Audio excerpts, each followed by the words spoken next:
Assalamualaikum warahmatullahi wabarakatuh. Waalaikumsalam warahmatullahi wabarakatuh. Alhamdulillahirabbil alamin. Wa bihi nasta'inu ala umuri dunya waddin. Wassalatu wassalamu ala asyrafil anbiya'i wal mursalin sayyidina wa maulana Muhammadin wa ala alihi wa ashabihi ajmain, amma ba'du. Fa ya ibadallah, ittaqullaha haqqa tuqatih wa la tamutunna illa wa antum muslimun. Ikhwafillah yang dimuliakan oleh Allah Subhanahu wa taala, masih bersama tamu setia kita, Pak Dondi Tan. Assalamualaikum Pak Dondi. Waalaikumsalam Ya, warahmatullahi alhamdulillah, wabarakatuh. terima kasih banyak sudah setia menemani Jalan-jalan terus. jalan-jalan dan mengisi konten di channel LSK ya.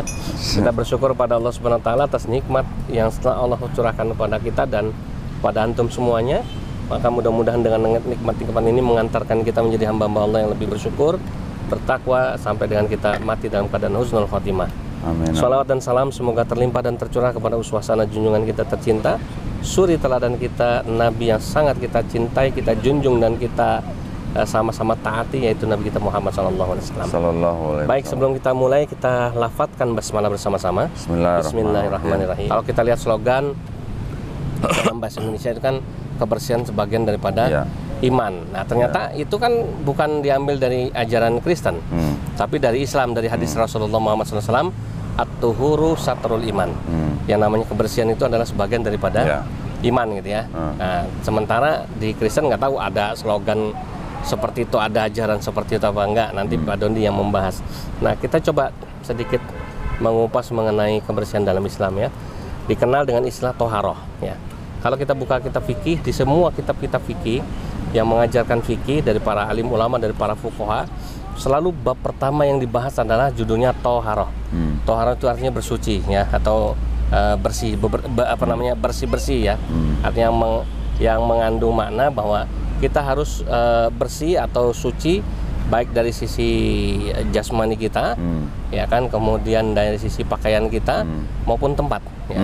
Karena ini berhubungan dengan ibadat. Ketika berhubungan dengan ibadat, maka misalnya contohnya sholat, maka yang harus menjadi syarat pertama untuk menghadap Allah Subhanahu wa taala adalah yang pertama yang disebut dengan suci badan kita, ya, bahwa diri kita ini dari ujung rambut sampai ujung kaki harus bersih. Maka dilakukan prosesi namanya berwudu kan gitu ya. Berwudu itu membasuh ya badan dengan air dari mulai telapak tangan ya, kemudian sampai dengan ujung rambut dan sampai dengan ujung kaki. Itu yang namanya berwudu. Kemudian masjid pun ada tulisan batas suci. Karena tempat untuk sholat itu, untuk sujud kepada Allah itu harus terjamin kesuciannya. Tidak boleh ada najis, tidak boleh ada kotoran, tidak boleh ada sampah-sampah dan lain sebagainya.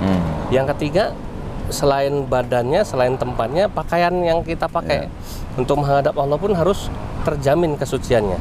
Ya, misalnya dicuci dengan air ya kan, tidak mengandung bahan-bahan yang diharamkan oleh Allah. Deterjen juga harus dijamin kehalalannya. Itu semua, sampai semua aspek itu diperhatikan. Maka Islam ini disebut dengan agama yang bersih gitu ya. Nah, baik orangnya ya maupun tempatnya, pakaiannya. Nah, bahkan maupun hatinya ya. Ya, nah yang terpenting itu lagi. Dari semua itu tentu akan berpengaruh kepada kebersihan hati gitu ya. Karena sudah jasmaninya, bagian dari iman. Ya, kan bagian daripada iman. Hubungan itu. Jasmaninya, pakaiannya, tempatnya, akhirnya menciptakan imannya juga bersih. Nah, kemudian sampai termasuk membaca Al-Quran pun kita juga disuruh harus dalam keadaan yang bersih ya. Kita disuruh berwudu dulu. Bahkan mohon maaf, yang muslimah kalau dalam keadaan haid ya, dia tidak boleh membaca mushaf Al-Quran, kecuali dia hafal, nggak apa-apa ya. Tapi kalau dia pegang, dia baca nggak boleh. Nah, inilah yang menarik dalam Islam, bahwa aspek kebersihan ini sangat penting rupanya gitu ya.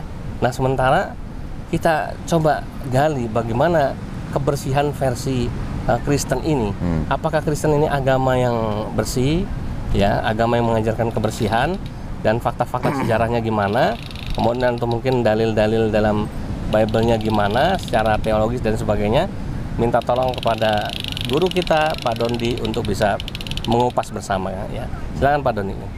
Ya, sebenarnya kalau kita sebagai umat muslim bersuci gitu ya, sebenarnya kita itu adalah sebagian daripada syariat yang sudah pernah dijalankan oleh Nabi Musa alaihissalam dan umatnya. Ya, di dalam Bible, di Perjanjian Lama ya, khususnya bangsa Israel yang mau masuk ke dalam kemah suci atau kemah perjanjian, ya, itu juga membasuh dulu gitu, berbasuh dulu gitu. Ya. Kalau kita wudhu gitu ya? Ya, seperti wudhu gitulah. Nah, jadi artinya kan sudah ada gitu, semua udah pernah dilakukan gitu.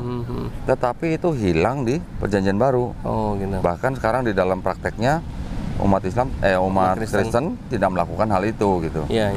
Ya, jadi masuk gereja ya pakai sepatu, gitu, pakai sendal. Istilahnya juga bajunya juga tidak diatur, yang menutupi aurat yang mana gitu ya. Sebenarnya kalau di dalam perjanjian baru, perempuan yang masuk gereja harus menutup rambutnya. Mungkin pakai hijab kalau zaman dulu. Iya. Tutup aurat. Nah, tetapi dengan alasan perkembangan zaman, hal itu tidak dilakukan malah sekarang.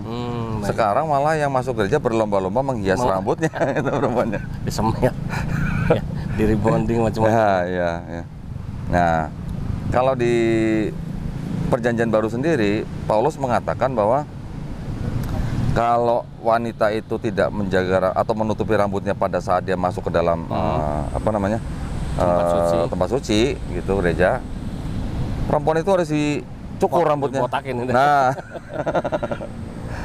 kenapa umat Kristen kok pilih-pilih gitu? Yang menguntungkan dijalankan, yang tidak menguntungkan atau merepotkan tidak dijalankan gitu. Betul. Nah, jadi sebenarnya kita umat Muslim lah yang sebenarnya mengikuti sebagian dari syariat-syariat nabi-nabi sebelum Nabi Muhammad SAW. Iya. Yang disempurnakan melalui Nabi Muhammad SAW gitu. Iya. Nah, jadi kalau kita sebagai Muslim yang misalnya merasa direpotkan ya dengan hal-hal seperti itu tadi, berarti dia mungkin kurang paham gitu ya. Mungkin kurang paham, dan Allah sendiri kan juga sebenarnya kan memberi kemudahan kan. Betul. Untuk keadaan-keadaan tertentu gitu kan. Iya. Misalnya kita mau berwudu tidak ada air, masih boleh tayamum gitu kan. Jadi sebenarnya Islam itu adalah agama yang mudah ya, menurut saya ya. Sebagai new kids on the block gitu lah istilahnya. Silakan Tat. Ya, jadi memang betul ya. Kalau di Al-Quran itu kan yuridullahu bikumul yusra wala yuridu bikumul usra. Bahwa Allah itu menghendaki kemudahan, memberikan kemudahan, bukan ingin mempersulit ya. Selalu ada solusi gitu. Selalu ada solusi. Sholat dalam kondisi normal 5 waktu sehari ya, ada rakaat jumlahnya semua sudah ditetapkan. Tapi dalam kondisi tertentu, misalnya dalam kondisi safar atau perjalanan, maka sholat bisa dijamak, bahkan bisa dikosor. Ya, bagi yang sakit boleh diqadha ya. Boleh juga dia sholat dalam keadaan tiduran ya, dalam keadaan hanya memberikan isyarat lewat mata. Itu luar biasa ya. Saya pernah mendengar Habib ya, guru saya, bicara begini. Qasar itu adalah sodakoh dari Allah Subhanahu wa Ta'ala. Betul. Untuk umat Islam. Iya. Jadi kita sangat bersyukur gitu ya. Kalau nggak mau nerima itu malah dianggap sombong. Nah itu, saya dulu waktu baru-baru, waktu belum tahu, terlalu idealis. Ke suatu tempat ya misalnya, kita punya banyak waktu, kita punya banyak kesempatan, saya mau sholat full rakaat gitu ya. Ternyata saya malah ditegur gitu. Iya. Kamu ini adalah sedekah dari Allah Subhanahu wa Ta'ala. Jadi kamu jangan sombong lagi. Iya. Ya, bahkan ada hadis Nabi yang mengatakan la salata lil musafirin illa bi qasrin. Jadi artinya tidak ada salat bagi seorang musafir kecuali di qasar. Karena memang itu keringanan yang diutamakan ini. Ya. Luar biasa. Nah, tapi ngomong-ngomong soal salat nih, Tat. Kalau menurut Tat Yusuf nih, salat yang diwajibkan untuk kita nih sebagai umat muslim nih. Kita memandangnya salat itu sebagai apa sih sebenarnya? Sebagai kewajiban kah atau kita ya? Atau sebagai kebutuhan misalnya ini. Oke. Kira-kira ada nggak saudara-saudara kita yang muslim memandang bahwa sholat itu malah merupakan beban? Ada. Kenapa kira-kira tuh? Kayak gitu. Ya, mungkin tingkat pencapaian keimanannya ya mungkin ya, bisa jadi ya. Saya nih pribadi ya, saya memandangnya begini. Selain itu sebagai kewajiban, saya memandangnya kewajibannya itu untuk menguntungkan saya. Ya. Yang butuh itu saya. Betul. Bukan Allah yang butuh kita sholat gitu loh. Kita sholat nggak sholat, Allah ya tetap Allah Akbar gitu, tetap Maha Besar gitu ya. Tetapi kita sendiri manusia yang sudah diberikan kewajiban itu, tentunya Allah memberikan kewajiban itu Dia maha tahu gitu. Iya, iya, iya. Memang itulah yang dibutuhkan oleh manusia. Iya. Maksud saya begini, di dalam setiap gerakan-gerakan sholat, di dalam satu paket sholat itu ya, satu waktu gitu ya, itu semua ada hikmahnya. Betul. Ini saya memandangnya ya, saya memandangnya. Saya nggak ngambil dari hadis mana-mana nih. Iya. Ini saya aja memandang dari pemikiran saya aja. Maksud saya begini, di dalam setiap kegiatan atau gerakan sholat, ya, kan ada rukun sholatnya. Betul, betul. Bacaan-bacanya dan segala macam. Kalau bacaan-bacanya mungkin itu untuk menyatakan rasa syukur kita kepada Allah Subhanahu wa taala. Tetapi gerakan-gerakannya itu ya, Ustaz, kalau kita lakukan dengan sungguh-sungguh ya, tidak asal-asalan ya, itu sebenarnya itu olahraga buat kita. Memberi manfaat kesehatan juga ya. Memberi manfaat kesehatan. Betul, betul, betul. Kalau kita mau lihat setiap gerakannya, itu semuanya ada manfaatnya gitu kan. Betul, betul. Dari mulai kita ruku ya, itu berasa bener tuh namanya pinggang gitu. Apalagi semakin lama gitu ya. Apalagi semakin lama, apalagi semakin diregangkan gitu ya. Kemudian pada waktu kita sujud, pada waktu kita duduk, itu bener-bener saya semuanya tuh bisa mengambil apa namanya, manfaatnya gitu. Saya merasakan sekali karena saya suka melakukan perjalanan jauh dengan sepeda motor, ya, keluar kota, ratusan kilometer. Pada saat saya capek di atas motor, kan ada yang namanya fatigue gitu ya. Pada saat saya merasakan sudah mulai pegel, kebas gitu ya. Kalau sudah waktunya sholat, saya selalu usahakan saya sholat dulu. Itu kalau begitu kita sholat, pada waktu badan kita tuh semuanya sedang pegel-pegelnya, kaku, Masya Allah, hilang. Bener, saya ngerasain sendiri itu ya. Lagi ya. Bener, khususnya pada waktu kita ruku yang tadi saya bilang itu otot kan diregangin semua. Betul, jadi kayak orang pelemasan ya. Dibilang senam tapi kurang tepat juga. Sebenarnya lebih tepat yoga gitu kali ya mungkin ya. Yoga itu kan lebih tepat gitu. Nah, jadi pada waktu kita menjalankan sholat itu, selain daripada kita selalu mengingat Allah Subhanahu wa taala, kita juga mendapatkan keuntungan, benefit gitu. Ya, untuk badan kita. Saya belum bicara pada waktu, maksudnya hikmahnya apa nih sholat subuh kok kenapa mesti sebelum matahari terbenam, zuhur kenapa pas matahari di atas kepala kita, asar, maghrib dan sebagainya. Hikmahnya apa gitu selain untuk badan kita. Ternyata waktu-waktu itu juga adalah waktu ada hikmahnya gitu. Betul, kenapa kok jamnya jam segitu gitu ya. Nggak salah-salah ya. Ya, kok nggak subuh kenapa nggak jam 9 pagi gitu. Maksudnya gitu. Ternyata semuanya itu kalau kita renungkan, kita tafakur semuanya itu semuanya benefit itu buat kita, bukan buat siapa-siapa. Betul. Nah ini sedikit ya. Mungkin Pak Yusuf pernah mendengar yang kata yang namanya spektrum ya. Spektrum itu kan cahaya alam. Perhatiin nggak, setiap sholat itu adalah waktu di mana adanya saat perubahan cahaya alam. Iya. Nah, cahaya alam sendiri itu sebenarnya berpengaruh kepada manusia gitu. Terutama kepada batinnya gitu. Mungkin kita tidak terlalu merasakan, tetapi sebenarnya ada pengaruhnya, terutama kepada batin dan kepada otak. Jadi kalau subuh ada perubahan cahaya alam dari apa menjadi apa, itu sebenarnya waktunya kita lah untuk seperti apa ya namanya ya. Ya kalau lowbat dicas gitulah. Ya. Selain daripada jasmaninya juga rohaninya. Kira-kira gitu saat. Nggak pernah dengar atau gimana? Iya. Menarik ya. Nah, jadi ada sisi ilmiahnya sebenarnya. Betul. Jadi bukan istilahnya cuman rutinitas yang harus dijalankan gitu.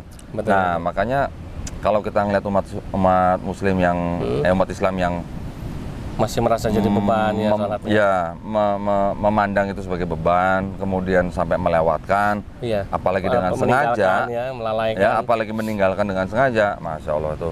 Ya, disayangkan. Berarti dia belum tahu Islam itu. Betul, disayangkan. Nah, tadi ada pertanyaan jok.